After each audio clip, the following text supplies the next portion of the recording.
Here we have another power rule example problem. So our background for the power rule is we know that if we have a function that's equal to a constant, then the derivative of that function is going to be equal to 0. And if we have a function which is equal to x raised to the n, then we know that the derivative of that function will be the exponent, so n multiplied by x to the n minus 1.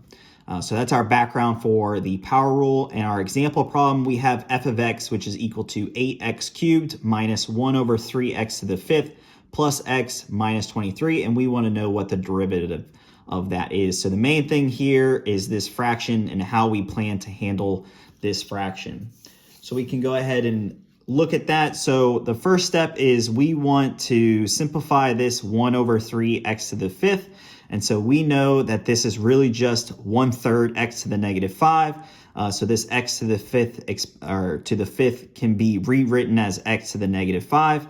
And then another thing to note is that any value that's raised to the 0th power is going to be equal to 1. So we can go ahead and apply our power rule. So we're going to have the derivative of f of x is going to be equal to 3. So that 3 will come out in front times 8 multiplied by our x to the 3 minus 1. So that we're just applying the power rule here.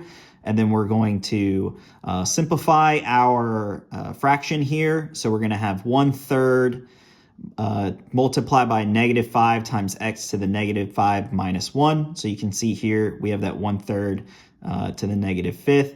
And this is just going to come out in front. And then we're going to subtract by 1. We're doing the power rule here as well. And then we just have the value x. This is going to be raised to the 1 power. So when we subtract 1, it's going to be 0. So we know that this is just going to be 1. And then 23 is a constant, and we know that derivatives of constants are equal to 0. So we can go ahead and simplify this as 24x squared. So 3 minus 1 will be squared. And then plus 5/3. So 1 over 3 times negative 5 is going to give us, with this subtraction symbol here, is going to give us 5/3 x to the negative 6 power. And then we just have our plus 1 from this term over here.